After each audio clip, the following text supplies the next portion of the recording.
All right, it's 7:30. It's Tuesday morning, and if you're waking up a Liverpool fan this morning, you're a little bit anxious, right? Because, 4 points behind Manchester City out of 2 games. Is the season over, Owen? That's the serious question. It's not as ridiculous a question as it seems. It's not. You're saying it's ridiculous. It's not ridiculous. 4-point lead. You're just handily giving the greatest, most expensively assembled selection of footballers ever, with one of the greatest managers ever, and like a youth system that is like belching out players worth 15 to 20 million quid. You're giving them a handy 4-point lead at the start of the season. You're handicapping yourself straight away. You are. Of course you're handicapping yourself straight away. Manchester City have gone in to become raging hot favourites after the first couple of weeks of the season. That's what's changed. I just think that we fell into this trap last season, maybe a little bit later in the season than this, after things had kind of developed, where we thought that Liverpool hadn't a prayer against Manchester City, and since then Manchester City have strengthened, and maybe you can make the case that since Sadio Mane has left, Liverpool have weakened. Time will tell. Will it be a net gain or a net loss? Mane out, Darwin Núñez in. I know that there are other attackers in the squad from last year, but that's essentially what it might boil down to when you're comparing last season's attack to this season's attack. Time will tell. I'm not buying this thing being over just yet because of what happened last year. At the start of last season, the prediction was that City would run away with the title and Chelsea could possibly be their nearest challenger. That didn't materialise. And even around Christmas we were saying Liverpool are dead. And yet we had a final day showdown that was brilliantly dramatic. And as long as Jurgen Klopp is in that dressing room, I'm not writing Liverpool out of the fight. Okay. Is there a possibility, though, that this year is like a down year for Liverpool the way 2 seasons ago was? And everybody's going to go, they would injury crisis at centre back, and that was the only thing that happened. And also, it's kind of the COVID issue is real. But like, they had most of their available players when Villa spanked them the previous season. Most of their best players were available. I think Alisson might have been missing, but certainly it was before Van Dijk's injury. Virgil was playing there, yeah. So they'd already started that season a little bit lacklustre, and they're conceding goals first. Is it 7 or 8 games in a row they've conceded first? I don't know. I'm just concerned here. I'm hoping that we were going to have a league title race, that these 2 great teams would continue to push each other the way they did last season at the end. But I just think that Manchester City have invested really well. And like, Liverpool are still hoping that some of those kids are coming through and going to have an impact and be able to play at Premier League level when if there's an injury for City, what they're doing is they're putting in a 60 million quid player. To a degree, yeah. Like, it's only if Manchester City get a pile up of injuries, that's when they have to start looking at players who are unproven. They can sustain a handful of injuries to their first team squad and they will be fine. But Pep does like to operate with a relatively tight-knit squad. He doesn't have top-class players coming out of his earballs. Like, this is not a situation that he's in. He deliberately crafts this, that he has a relatively tight squad, and the World Cup will become a factor. And yes, I know their brand shiny new signing won't be going. It's the same for both of them, right? It is. Like, Salah's not going either, so that probably cancels each other out.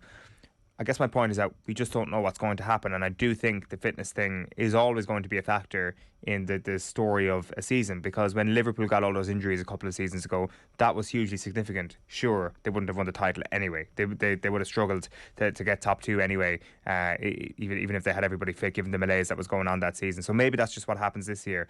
But it's not unthinkable to suggest that Manchester City could get injuries. Now, you look at last season, I was just looking at it earlier on. I couldn't find an end of season tally, but on April 4th, the latest injury table at that point put Manchester City in the 4th best position. This is injuries per 1,000 minutes rate, and they were do you want to be at the top of that table or the bottom of that table? You want to be at the top. Okay. And Manchester City were 4th, and the teams above them weren't playing on a number of different fronts like Manchester City were. Liverpool were 10th.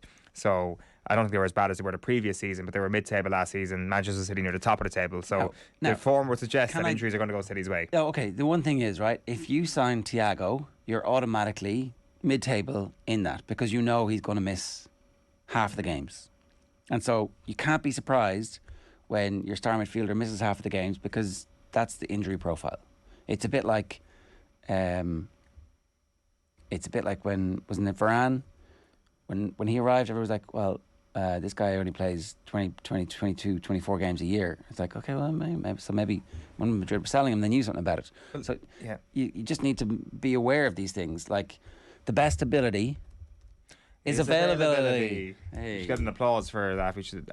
The great example for that is Liverpool's centre back, and who plays alongside Van Dijk when Van Dijk is fit, and that's been a big problem for them. It was a problem last night where Joe Gomez wasn't fully good to go, and he was talking about it being another 2 weeks for Joel Matip last night, and Klopp said that this week was crazy. It was like we had a witch in the building. Honestly, I don't think it takes a witch to curse Joel Matip. We know that his injury record is bad, and as you say, maybe there are other factors here where you can actually identify and predict that there will be injuries in certain positions that maybe Manchester City don't have. Now, to be fair, Manchester City, like you look at someone like Kevin De Bruyne, who you can also count on getting injured at some point this season, and that has been the case for the last few years.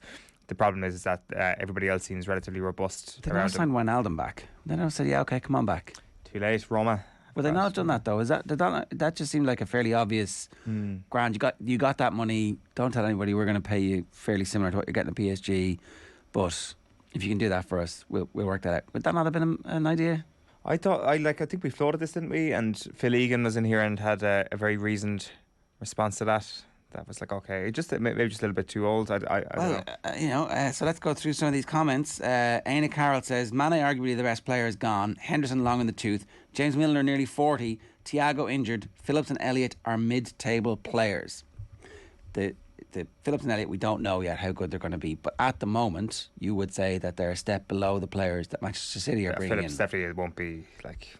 Well, Elliott, I'd agree. Yeah, like Phillips is 25 now. Okay, Elliott is definitely TBC. Yeah, some players make it at that level at that stage. I'm not ruling off out the possibility, but you're right.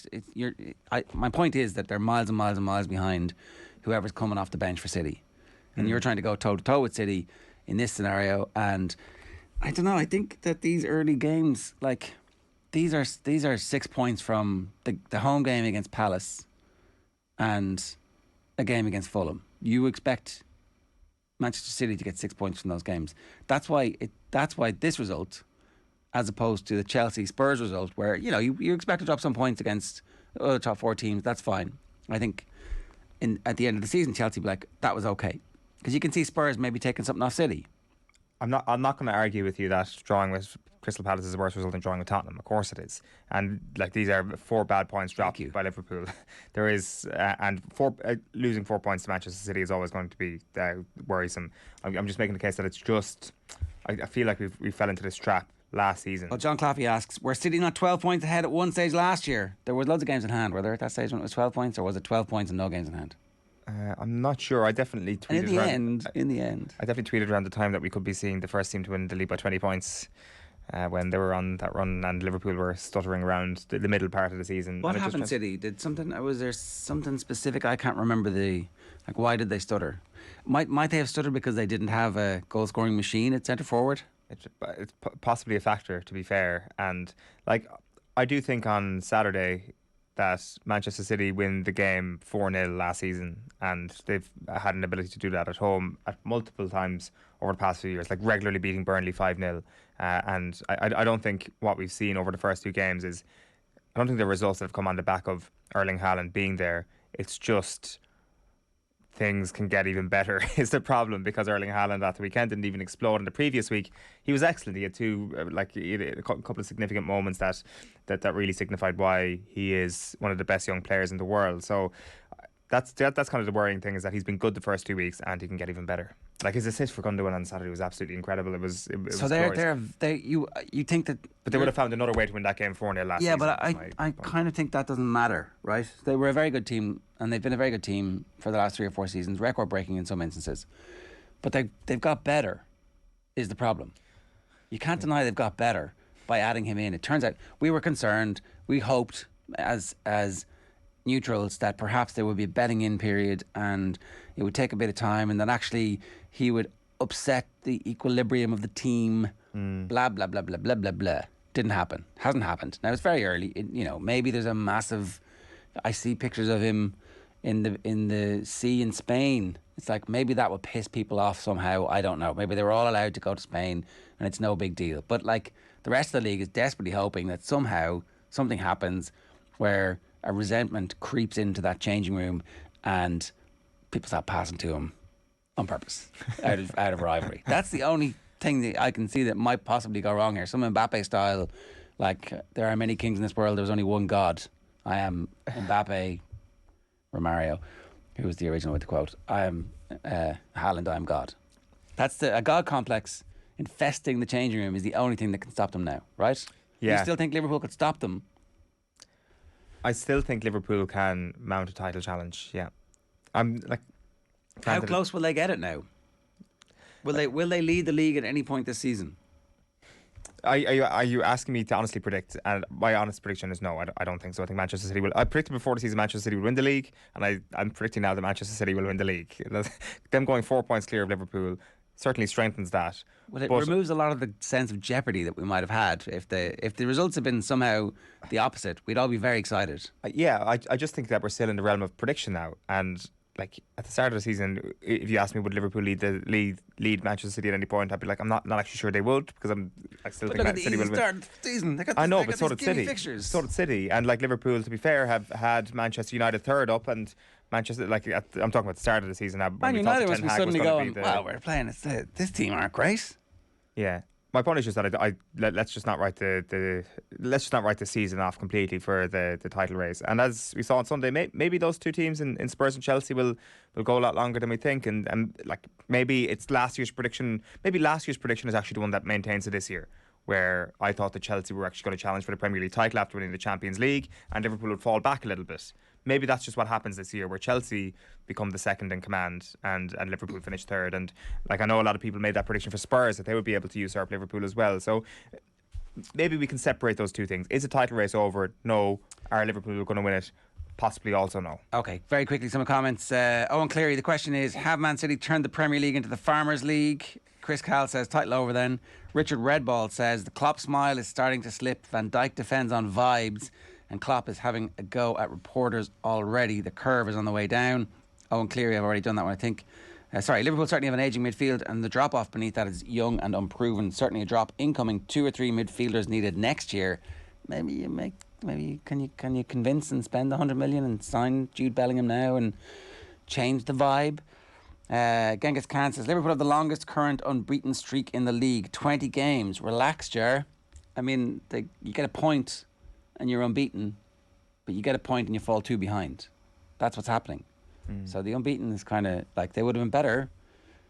Literally, they would have been better losing their opening day game and winning last night. Yeah, I do think because we're in a small sample size, we can be forgiven for what I've seen here. And I do think there were a couple of moments against Fulham. Now, Fulham were good, very, very good that day. But Luis Diaz should have scored against Fulham. Definitely should have. And they should have scored possibly before Palace did last night. They should have been in the lead. Oh, totally. So I think within those 180 minutes, we can make an argument to be made. There are a couple of free things that have happened here. But if this continues to happen, if Mo Salah continues to underwhelm as the season goes on, obviously they've got no chance. They need him to fire. It's as simple as that, and that goes for the vast majority of their star players, because they can't switch it like City can in that front three, where if Grealish is off the boil or Foden's off the boil, they just have one or the other to hop in. Yeah. All right. 7:44 this morning. OTB AM brought to you live each morning by Gillette Labs for an effortless finish to your day. Now we're back in Vicar Street in association with Cadbury FC. Tomorrow night, it's an absolutely massive roadshow coming your way. Michael Owen, Ian Wright, Emma Byrne and Karen Carney are going to be our guests. There will be some brilliant stories on the night, as you would expect. And we'll also be talking about the big issues in world football as well. It's an exclusive off-air event. Tickets are limited. Don't delay. otbsports.com/events. And a reminder, ticket proceeds will go towards supporting Irish women's grassroots football. T's and C's apply. We'll see you on the night. Coming up between now and 10 this morning, Niall O'Toole is in Munich at the European Championships. He's going to join us to talk to us about the context of the achievement of the rowers, the continuing cycle that we're in at the moment, and how much we should enjoy that. Sports pages for you at 8:35.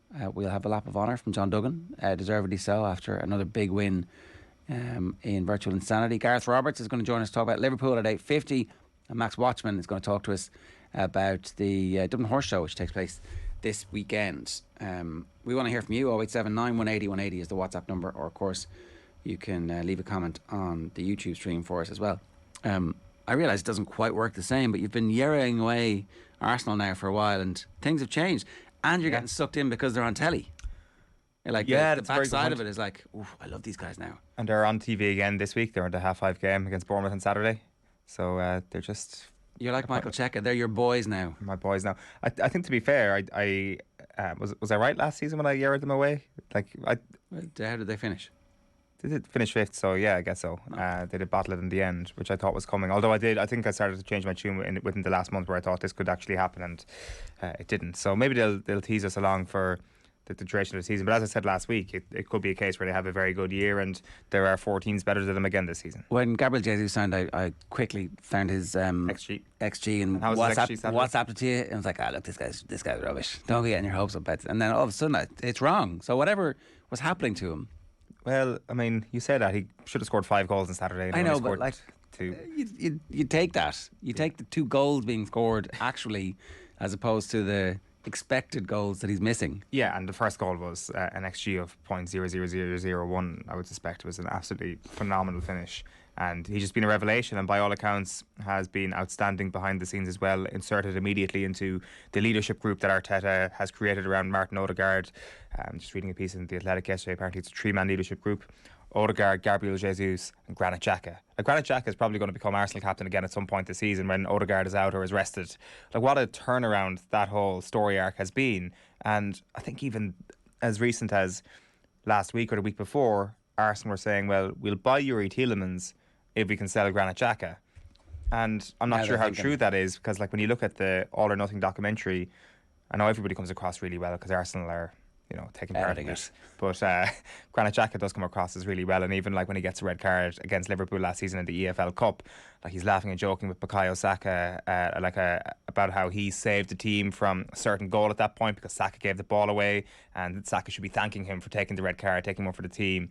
And he just comes across as really well liked in the dressing room, despite the fact that the fans really hated him, and he hated the fans for a period of time there. But he scored at the weekend, the fans love him again, and maybe he loves the fans again, and maybe this is just a situation where he saved his Arsenal career, because Yuri Tielemans wasn't great on Saturday, and maybe Arsenal are now done. Maybe they're not going to sign that extra midfielder that they were being spoken about for the entirety of the summer. So that's been interesting. That's an unexpected early storyline that himself and Jesus have become part of that leadership group. With Jesus, I'm sure part of it is to do with the fact that he's Brazilian. There's a big Portuguese-speaking contingent in that dressing room now at this point. People who are called Gabriel, people who call Portuguese, or people who speak Portuguese, seem to make up a huge percentage of the entire dressing room. And I guess just his winning mentality, having done a lot so young, himself and Zinchenko, I know, celebrated together immediately after one of the goals on Saturday. It all just kind of makes sense now. It's all very exciting that this is a team that can withstand the setbacks that are going to come, because they have a very forgiving opening to the season. And once that fixture list was announced, you're thinking to yourself, right, okay, they weren't too bad at the end of last season, so they should start the season better. And it seems that's exactly what happened. So Bournemouth this weekend, you would think that they'll get to 9 points. And what a start that'd be. And what would success look like at the end of the season? A top 4. Even though I have almost forgiven them for not getting top 4, because it's very possible that Chelsea, Spurs, Liverpool will end up with more points, I still don't think that'll be acceptable to the hierarchy of the club. They've spent so much money over the last 2 windows, and yes, they may not have the 4th best squad in the league, they may have the 5th best squad in the league, but I still think they have to find a way to ensure that they finish top 4. They're going to have Europe to contend with. That's probably going to come along at the same time as the fixtures get a little bit tougher, and they're probably going to have a nightmare October, I think it is, where the fixtures just turn for them. But maybe not. Maybe this is the season where they start winning those games, or it's just Champions League qualification. So if they win the Europa League and finish 5th, great season. Obviously, yeah. That's obviously a high wire act though, and the master of the Europa League and Unai Emery didn't manage to make that happen for them over the number of seasons that he was there. And I know the semi-final when Villarreal won it 2 seasons ago was particularly painful as well. So that could be another avenue into it. I think they'll be looking at it through the lens of the Premier League, because by the same token, you can make a case that they are in the top 4 squads in the league, and it wouldn't be as big an achievement as it would have been last season for them to finish top 4, because last season I think it would have been, and it was a very young squad. This year it's still young, but it's everybody's a year older, and that the players that they've added have got Premier League medals, and we haven't even seen some of the new signings yet, like in Fabio Vieira, for example, who's going to be a very exciting addition to that midfield. Things are looking very rosy all of a sudden, but we know how Arsenal goes, and we know that there will be moments where they will kind of lull you back into believing that they're just a banter club again. You're back though. I was back last season. Definitely, I just didn't believe. You're in love with this team now. Like, how could he not be? Like, how could he not be? Like, with the, like, I mean, it's obviously with certain elements of the team. I'm talking about like some of the young attackers, like in Saka and Smith Rowe, and even the likes of Odegaard and Jesus, who's come in and made such a good impact. I'm talking about those players. So yeah, like, I mean, it's hard not to be in love with some of those attacking players, because they're just so exciting, and they're just phenomenal footballers. So, like, two teams with 100% records at the top of the table. There you go. I mean, that's that you are the lone title challenger at this stage. That's what we're saying. Colin Boog has also texted in to say Edu is a dreamboat too, so that helps. It absolutely does. All of a sudden, Edu's a genius. Like, whereas a couple of years ago, we were like, he needs to be gone. What's going on? They're wasting so much money. I think that like, it was almost like the predecessors to the Edu era, which kind of put him in a tricky enough position where, like, and it's not even like directors of football, it was kind of like scouts and heads of recruitment that they had, like when Sven Mislintat was in, and it was like, the connection with Dortmund, we can be the new Dortmund. That's what Arsenal fans were saying. I think that was very exciting, and when that project kind of ended prematurely, people were like, what are they doing? And it turned out actually that was probably the best way to go, because maybe the Dortmund thing could only work for Borussia Dortmund and maybe not for Arsenal. But I think Edu's biggest thing that we've seen from the documentary is that he's just been hugely supportive of Mikel Arteta. Like, he's asked, is it easy to support him over this Pierre-Emerick Aubameyang situation? And he says, no, it's not easy. Like, you have Venkatesham coming in as well, the CEO, and saying that, listen, we need to find a way to reconcile Aubameyang with the club. Like, people running the club were not of the same opinion as Mikel Arteta with how you handle this, but they backed their manager, and they've helped their manager, and they've given the manager the information that he's needed when it comes to recruitment. And, like, you can easily make that comparison between Arsenal and Manchester United at the moment about, like, where United are going, and like the help that Ten Hag has or hasn't got. And he's, in my opinion, been left hung out to dry a small bit when it comes to some of the signings that he's made. We all think that. Like you look at, like, Arsenal were looking at Martinez during the summer, and for one reason or another decided that they weren't going to sign him. They were actually going to sign him as a left back, I think, because of his height. Like, I mean, he could easily be maybe Ten Hag doesn't want to play three at the back, but he could be, And was it yesterday? Was it Daniel said that he thinks he could play in midfield this week? So, like, the jury's not in on whether or not Martinez is going to be a good quality player in the Premier League. But, like, he's arrived in a bad situation, and he hasn't immediately stepped up. No, and like, I think that the other thing there is, like, just with regards to the dressing room culture. Apparently, Steve Round has had a really big impact on that front with Arsenal. Like, he would have been an assistant to David Moyes at Manchester United, and all of a sudden now he's having an impact at Arsenal. And again, in what role?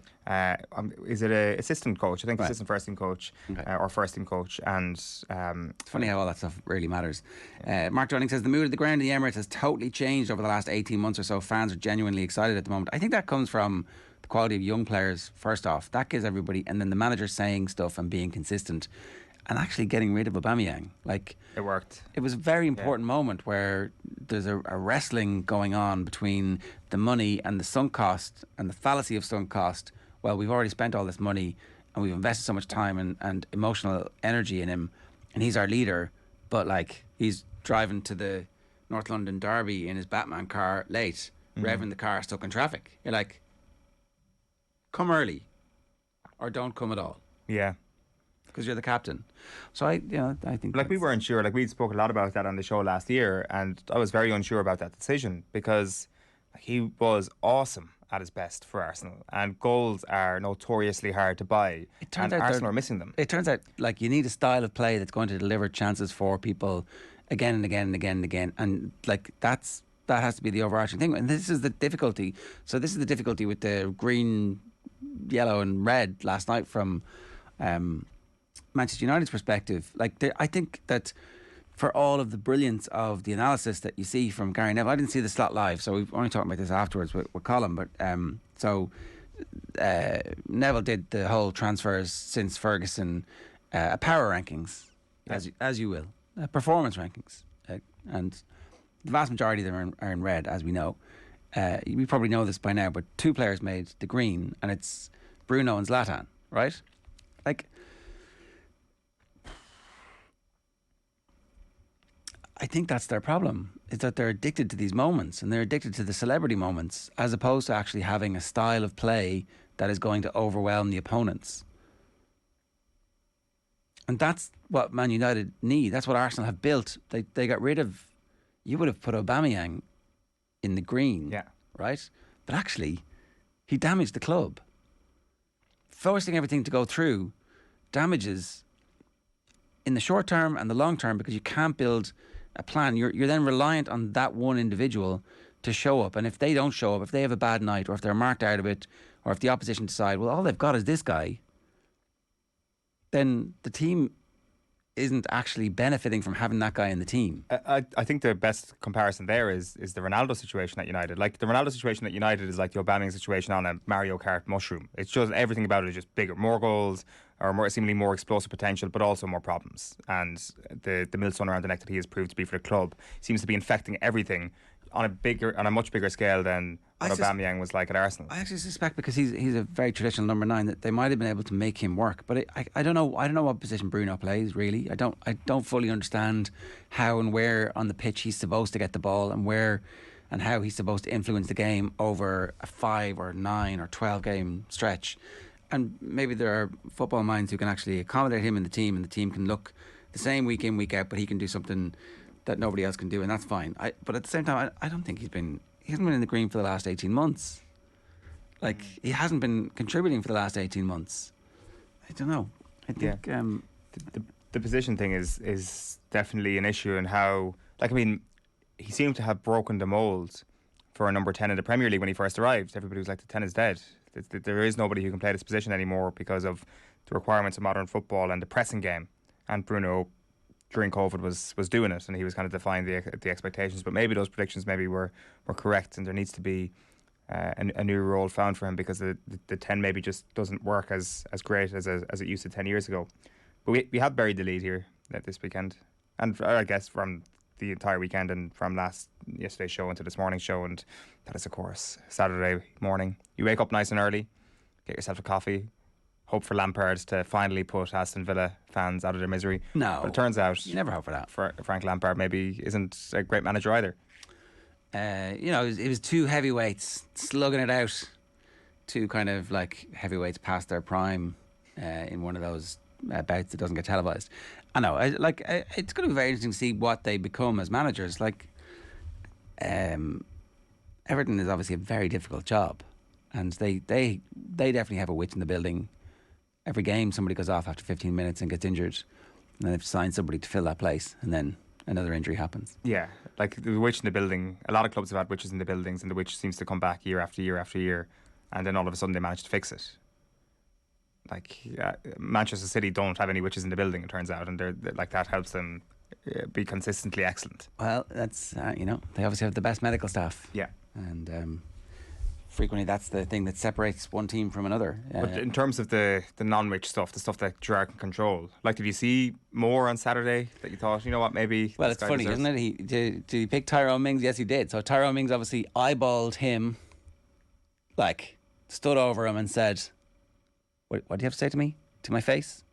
And got straight back in the team. And I was talking with Mick McCarthy about this yesterday. He loves Tyrone Mings. Now, Mick or Gerard? Mick.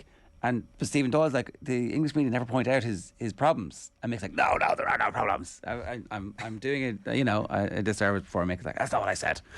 But he's very defensive, as in the way that, like, you can only be of the players that you love. And so the Villa fans love Tyrone Mings, and they feel like there's something spiritual about him. Like, Paul McGrath loves him. And, that stuff matters in the Premier League, because, like, the quality from those, you can throw a blanket over them.